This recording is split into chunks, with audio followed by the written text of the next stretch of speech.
तो hey guys, welcome back to the channel. बहुत time हो गया, 3 महीना से ज़्यादा हो रहा है। आप लोग सोच रहे होंगे कि वीडियो क्यों नहीं आ रहा था। चलिए आप लोग को उसका भी रीज़न बताएंगे। खैर थंबनेल देख के तो आप लोग को समझ में आ गया होगा कि हम ये क्या कहते हैं, ओनरशिप रिव्यू डालने वाले हैं मेरा एक्सपल्स का।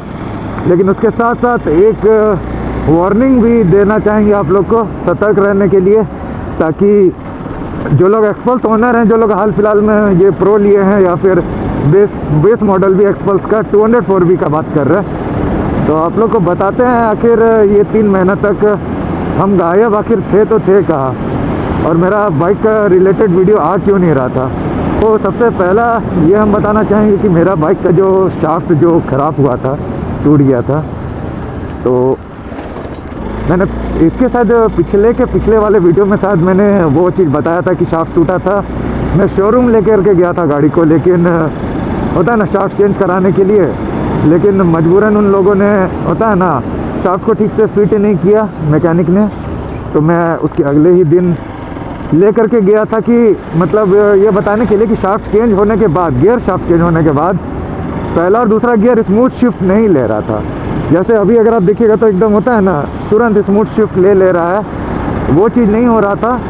तो मैंने वही चीज़ बोला कि मतलब पहला और दूसरा गियर स्मूथ शिफ्ट नहीं हुआ। तो जो मैकेनिक है वो कहने लगा कि मतलब ऐसे ही, ये सब गाड़ी में ऐसे ही होता है। तो मैंने उन्हें समझाया, और मुझे नहीं पता सर्विस सेंटर वाले इतना ख़राब सर्विस दे कैसे पा रहे हैं, लेकिन इनमें टोटली सिर्फ सर्विस सेंटर का फॉल्ट नहीं है।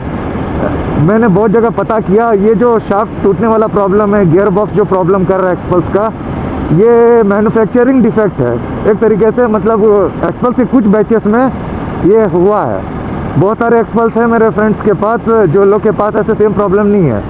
मेरा गाड़ी ऑलमोस्ट अभी 23,000 किलोमीटर चल चुका है, और 21,000 या फिर 20,000 पार होने के बाद मेरा गाड़ी में बहुत सारा प्रॉब्लम आया। सबसे पहले शाफ्ट टूटा, शाफ्ट चेंज कराने के बाद होता है ना, जो मैंने बताया अभी कि वो लोग बोला कि ऐसे ही प्रॉब्लम करता है। तो मैं उनके भरोसे पे मैंने सोचा कि हो सकता है मुझे ही नहीं पता हो कि शायद शाफ्ट चेंज होने के बाद शायद उसका प्ले जो रहता है, गियर प्ले, वो शायद थोड़ा हार्ड हो जाता होगा।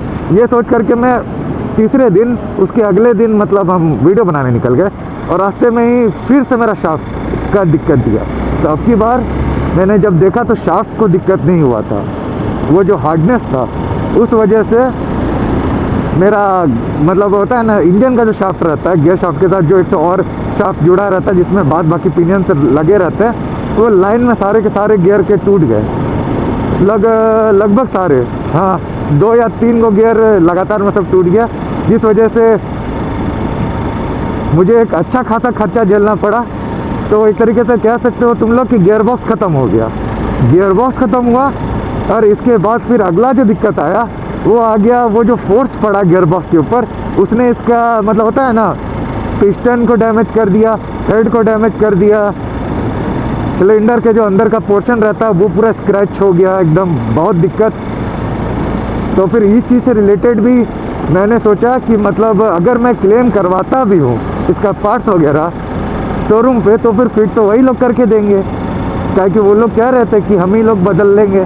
तो अगर हम ये सोचे, जब तुम लोग के मैकेनिक ही गाड़ी को ठीक नहीं कर पा रहे हैं सही तरीके से, इस गाड़ी के मैकेनिक का तुम लोग का आइडिया नहीं है, क्या कि है तो सब लोकल ही ना, कोई शोरूम वाले तो कोई ढंग के डिग्री लिए हुए पढ़े लिखे मैकेनिक को तो अपने पास रखेगा नहीं, क्या कि वो लोग को अपना भी तो देखना है।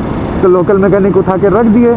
तो फिर इसके बाद मैंने ये सोचा नहीं, ये लोग के हाथ में छोड़ देंगे, जो गाड़ी बचा कुचा है वो भी बचेगा नहीं। तो मैंने बाहर में बाइक का काम कराया, और जब मैंने बाहर में काम कराया तब उस अनुसार मुझे लगभग खर्चा हुआ ऑलमोस्ट 40, हाँ कह सकते हो 40K के आसपास।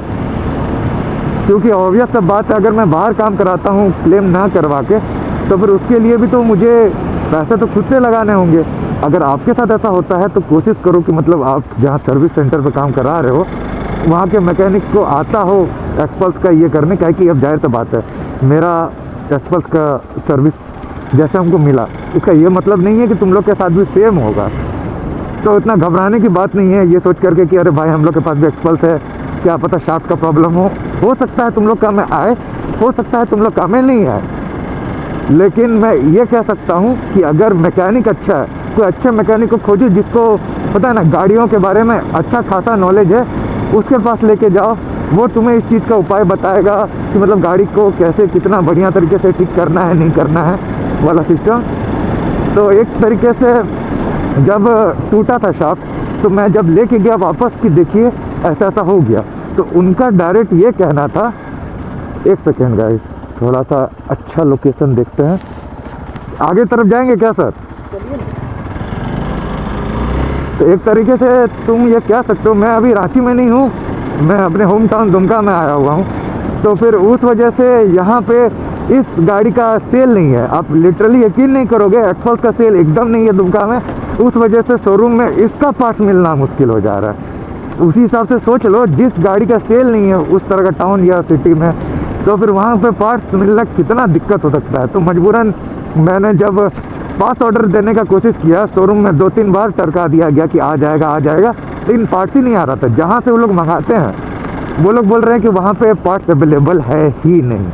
तो हम बोले कि गजब हालत है, गाड़ी बना सकते हो लेकिन पार्ट्स नहीं रख सकते, क्या मजाक है ये। तो फिर लास्ट में मैंने ऑनलाइन पार्ट्स खोजे, तो फिर एक तो ये है इंस्टाग्राम पेज राज ऑटो पार्ट्स, आप लोगों ने बहुत कोई ने सुन रखा होगा, बहुत कोई को नहीं पता होगा, तो उनके थ्रू, वो भैया के थ्रू मैंने मंगाया और मुझे लगभग के लगभग सारे पार्ट्स मिल गए उनके पास। और जब मैंने ये चीज़ देखा कि मतलब कितने हो सकता है शायद बड़े बड़े पार्ट्स आते हों, छोटे छोटे पार्ट्स के साथ दिक्कत हो सकता है। आप यकीन नहीं करोगे, इसका जो ऑयल पंप का जो पिनियन है वो सब, वो छोटा छोटा पार्ट्स, वो सब तक नहीं था शोरूम में, बताइए। अब गाड़ी आप ले रहे हो एक भरोसे पे और आपको उस तरह का फीडबैक नहीं मिल पा रहा है सर्विस सेंटर के थ्रू, तो उस पॉइंट पे आदमी करे तो आखिर क्या करे।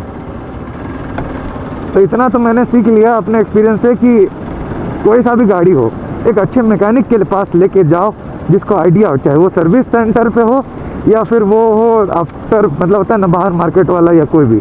बस इतना श्योरिटी आप लोग को होना चाहिए कि आप जिसके पास लेके जा रहे हो वो आपका गाड़ी को अच्छा बना के दें। मेरा गाड़ी बाहर में ये हुआ, बना ठीक से।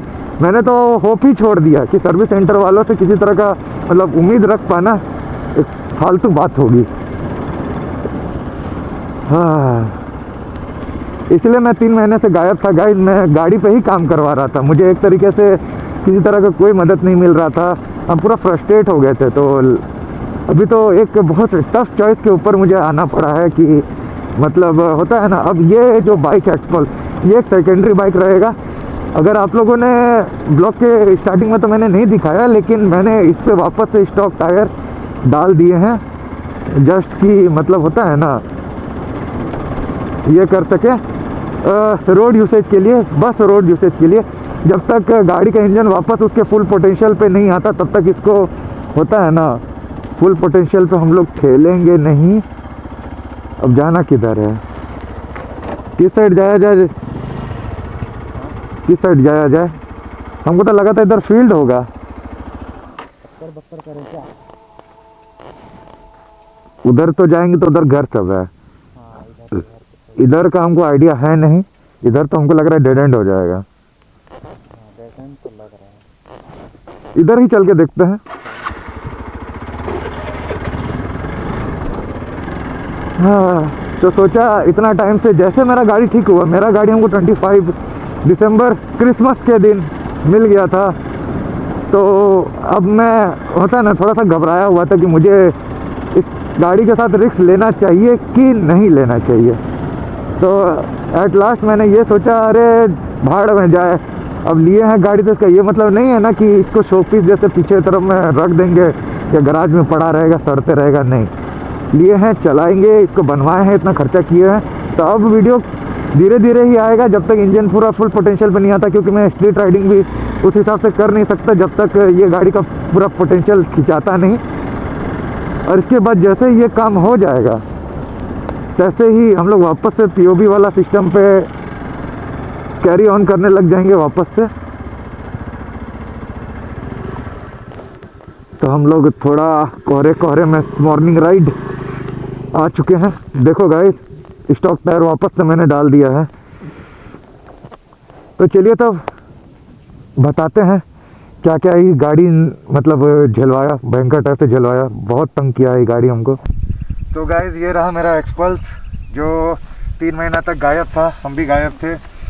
तो मेन दिक्कत क्या हुआ, यहाँ जो गियर शाफ्ट रहता है जो यहाँ से जोड़ता है ये टूट गया था, जो कि ज़्यादातर मैंने मतलब होता है ना एक्सपल्स ओनर से मैंने पता किया, गूगल में मैंने खोजा वगैरह वगैरह, तो ये वाला प्रॉब्लम कर रहा था इसमें। अब ये चीज़ कॉमन हो गया सारा एक्सपल्स में, एक ना एक बार आपका भी हो सकता है कि मतलब गियर शाफ्ट टूटेगा, लेकिन हम कंफर्म नहीं बोल पाएंगे कि गियर शाफ्ट टूटेगा कि नहीं आपका। लेकिन अगर बाई चांस ऐसा होता है तो मैं बोलूँगा कि जब शाफ्ट आप लोग चेंज कराते हो तो एक अच्छे मैकेनिक के पास आप लोग लेके जाओ, ताकि वो इसको मतलब अच्छा से इंस्टॉल करे। क्या है कि जब यहाँ दिक्कत दिया था तो इंजन गियरबॉक्स के अंदर एक और शाफ्ट रहता है, वो मतलब होता है ना, आप लोग को पता होगा कि गियर का जो शाफ्ट रहता है उस पर पिनियन रहता है, हर गियर के लिए एक पिनियन रहता है। और जो दूसरा मतलब गियरबॉक्स के अंदर एक और जो शाफ्ट रहता है वो मुझे नहीं पता उसको क्या कहते हैं, लेकिन उस पर भी पाँच को मतलब सेम रेशियो का मतलब ये रहता है, पिनियन लगा हुआ रहता है। तो उस पॉइंट पे जब ये टूटा तो एक तरीके से गियरबॉक्स ये हुआ, और वो जो फोर्स पड़ा यहाँ पे वो फोर्स इधर आया। तो अंदर में जो ये हेड है, अंदर में ये क्या कहते हैं आपका पिस्टन है, सब कुछ मतलब फोर्स की वजह से पूरा ये हो गया था, तोड़ दिया था। एक तरीके से आप बोल सकते हो इंजन सीज हो गया था इस गाड़ी का, मतलब ये मतलब खड़ा का खड़ा रह गया था, है कि नहीं सर? पूरा बंद पड़ा हुआ था। तो उस वजह से जब इंजन खुला इसका, मैंने जब गराज में खुलवाया तो उन्होंने बोला कि उसका पिनियन मतलब पिनियन नहीं, उसका मतलब ये क्या पिस्टन, उसका पिस्टन पूरा जाम हो गया था। इनफैक्ट वो मैकेनिक को भी वो पिस्टन बाहर निकालने में बहुत तकलीफ़ हो रहा था। तो उस पॉइंट पे उन्होंने मुझे ये पूछा कि मतलब क्या कहते हैं शोरूम में काम अच्छा से नहीं किया था। तो मेरे पास इसका कोई जवाब नहीं था कि मैंने इसका बताने की कोशिश किया था शोरूम में, लेकिन वो समझ नहीं पा रहे थे मेरे बात को। और जब मैंने वहाँ पे बोलने की कोशिश किया तो उन्होंने कहा कि मतलब अब गाड़ी जैसे चलाओगे वैसे ये होगा। मैं गाड़ी को हार्श नहीं चलाता, आप लोगों में ने भी मतलब वीडियो में देखा होगा कि मतलब मैं गाड़ी को चलाता हूँ, मानता हूँ कि मैं ओवर रैप करके चलाता हूँ, लेकिन होता है ना एक्सट्रीम लोअर गियर पे मैं नहीं रखता। ज़्यादातर टाइम गाड़ी होता है ना हाई गियर पे ही ये होता है मेरा कॉर्नरिंग वाला वीडियो, या फिर ज़्यादातर मैं जो POV बनाता हूँ। तो उस वजह से तो मैं बस एक ही सलाह देना चाहूँगा कि जैसे मेरा तो अभी 23,000 किलोमीटर हो रहा है, अगर आप देख पा रहे हैं तो देखिएगा अभी 23,000 किलोमीटर हो चुका है। और समझ सकते हैं कि गाड़ी का अभी 2 साल होने जा रहा है, और दूसरा साल में मुझे इतना तकलीफ़ हुआ, दूसरा साल भी नहीं 1.5 साल हुआ, और गाड़ी के साथ इतना झंझट मुझे झेलना पड़ा। तो मैं बोलूँगा कि एक्सपल्स ओनर जितने भी हैं थोड़ा सा मतलब कॉशियस रहो, थोड़ा सा अलर्ट रहो कि मतलब तुम्हारी गाड़ी में ऐसा प्रॉब्लम ना आए। एक अच्छे मैकेनिक को दिखाओ, एक अच्छे मतलब पता नहीं जिसे पता हो कि गाड़ी को ठीक कैसे करते हैं, ट्रस्टेड मैकेनिक को। क्या है कि मैं नहीं बोलूँगा कि सारे शोरूम वाले ऐसे होते हैं, सारे सर्विस सेंटर होते हैं, या फिर बाहर के मैकेनिक होते हैं। रिक्स होता है, हर चीज़ में रिक्स होता है, वो आप पे है कि आप रिक्स लेना कहाँ चाहते हो। एक भरोसेमंद इंसान के पास लेके जाओ जिसे गाड़ियों के बारे में अच्छा खासा नॉलेज हो। जैसे मैंने जो एक्सपीरियंस किया सर्विस सेंटर के साथ, मैं ये नहीं बोलूँगा कि सिर्फ एक्सपल्स के साथ ये केसेस है, दूसरे सर्विस सेंटर भी जैसे बजाज हो गया या KTM वाला कहीं कहीं पे भी, उनका भी मैंने सुना है कि मतलब सर्विस सेंटर वाले सर्विस अच्छा नहीं दे रहे हैं। हर जगह पे तो ये लागू नहीं ना होता। अब मान लीजिए आपके साथ धोखा हुआ तो ज़रूरी नहीं है कि किसी और के साथ नहीं हुआ हो, जैसे मेरे साथ हुआ तो ज़रूरी नहीं कि आपके साथ होगा। इसीलिए तो थोड़ा सा अलर्ट रहो गाइस, अपना गाड़ी का थोड़ा सा ध्यान रखो, और कोशिश करो कि मतलब टाइम टू टाइम इसका सर्विस अच्छा से कराना। मैंने सर्विस प्रॉपरली करा के रखा था गाड़ी का, स्टिल इतना मुझे दिक्कत हुआ जस्ट कि मतलब एक शाफ्ट को अच्छे से फिट नहीं किया जा सका था। समझ रहे हो, 2 गियर के बीच में जो होता है ना प्ले रहता है, पिनियन का प्ले, वो जाम हो रहा था। तो जबकि वो फ्री मूव करना चाहिए, जबकि वो दोनों एक दूसरे में घसा रहा था। तो सोच होता है ना ये कुछ इस तरह से चलता है। अब ये होता है ना सांचा पिनियन का, वो इस तरह करके फंसता है, तो वो चीज़ थोड़ा ऐसे रगड़ा रहा था, जिस वजह से जो बाहर का जो दांत रहता है वो टूट गया। और मेनली टूटा तीसरा गियर, चौथा गियर और 5वां गियर का टूटा था। अब पता नहीं वो कैसे क्या हुआ, लेकिन वो उसी वजह से हुआ था। और ऐसा भी नहीं कि मुझे बाद में पता चला। जिस दिन शाफ्ट टूटा उसी दिन मैंने गाड़ी को सर्विस सेंटर ले गया।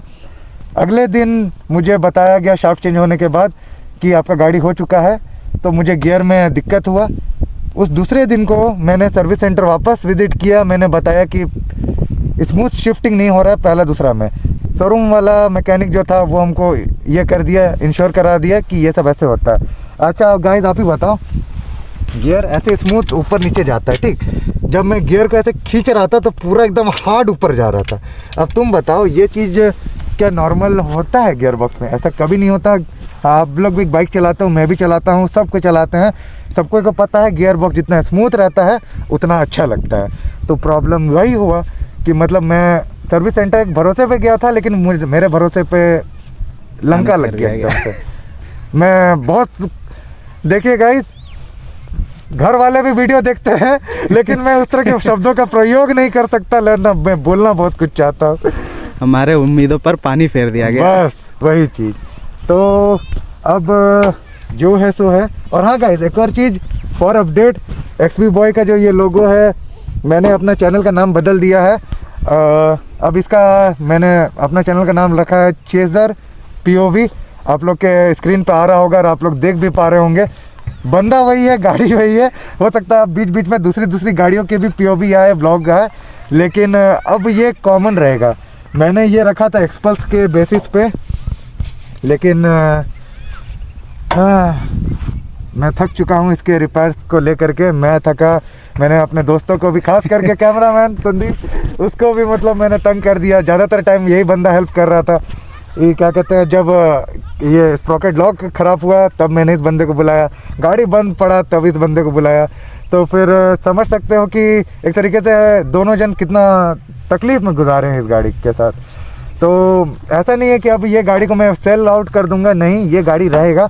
I am planning for another vehicle. ये सेकेंडरी बाइक रहेगा, ये बस अब इस्तेमाल होगा तो ये के रूप में, क्या कहते हैं, ऑफ रोडिंग। ये पे पीछे देख सकते हो बच्चे लोग आ रहे हैं गाड़ी सब देख करके, कैमरा देख करके।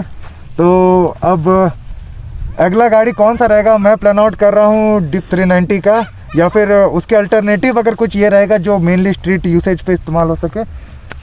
ये अब बस ऑफ रोडिंग के लिए इस्तेमाल होगा, ज़्यादातर नहीं निकला करेगा, बीच बीच में निकालेंगे।